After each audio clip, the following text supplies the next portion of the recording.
السلام علیکم ورحمۃ اللہ وبرکاتہ۔ ایک چھوٹا سا گاؤں جہاں زندگی بہت سادہ تھی، کچے مکان، سوکھے کھیت اور تنگ گلیاں، لیکن اس گاؤں کی گلیوں میں ایک ایسا شخص رہتا تھا جو دنیا کے لیے غریب تھا، لیکن اس کے پاس ایک ایسا خزانہ تھا جو بادشاہوں کو بھی نصیب نہیں ہوتا تھا۔ وہ تھا قرآن۔ علی ایک سیدھا سادہ مزدور جس نے اپنی پوری زندگی محنت میں گزار دی۔ نہ اس کے پاس اچھی روٹی تھی، نہ اچھے کپڑے، لیکن ہر صبح وہ اپنے ٹوٹے پھوٹے مکان میں بیٹھ کر قرآن کی تلاوت کرتا تھا اور اللہ کی رحمت کا انتظار کرتا۔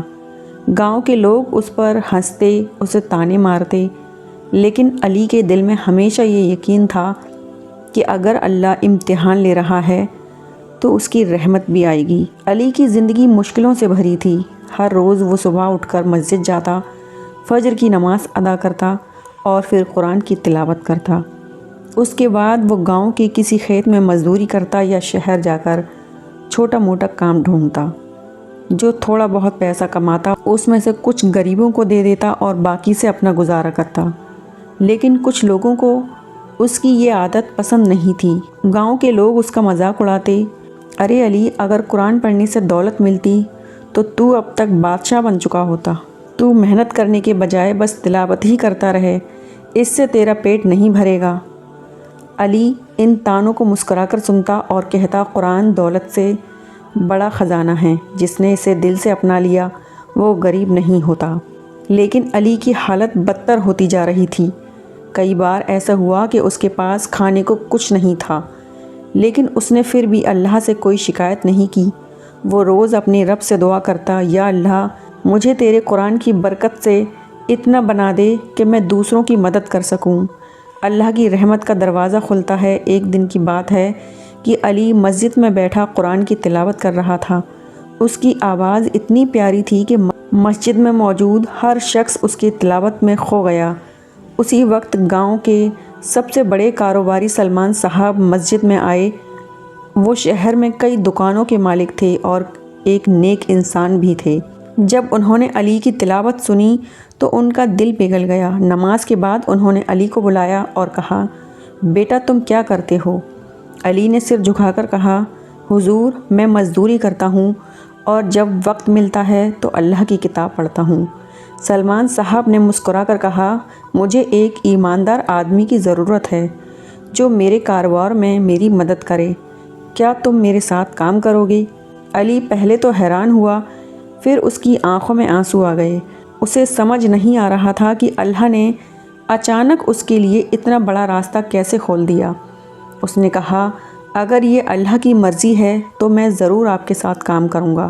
علی نے کاروبار میں قدم رکھا اور اپنی ایمانداری اور محنت سے کچھ ہی مہینوں میں سلمان صاحب کے سب سے بھروسے مند آدمی بن گئے۔ پہلے وہ ایک چھوٹا سا سہایک تھا، پھر دھیرے دھیرے اس نے کاروبار کے ہر پہلو کو سیکھ لیا۔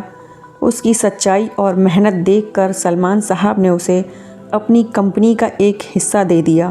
اب علی کے پاس دولت بھی تھی، شہرت بھی، لیکن اس نے اپنی پرانی عادتیں نہیں چھوڑیں۔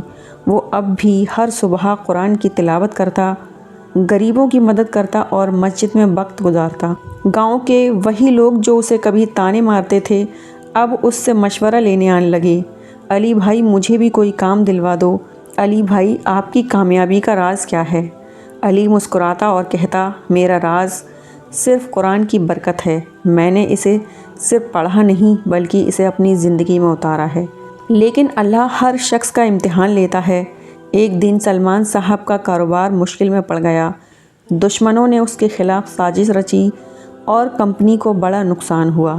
سلمان صاحب بہت پریشان ہو گئے۔ علی نے انہیں دلاسا دیا، اللہ قرآن میں فرماتا ہے کہ مشکلوں کے بعد آسانی آتی ہے، ہمیں بس صبر کرنا ہوگا۔ علی نے اپنے حصے کی دولت سلمان صاحب کو دے دی تاکہ کاروبار کو بچایا جا سکے۔ یہ دیکھ کر سلمان صاحب کی آنکھوں میں آنسو آ گئے۔ کچھ مہینوں بعد کاروبار پھر سے پٹری پر آ گیا۔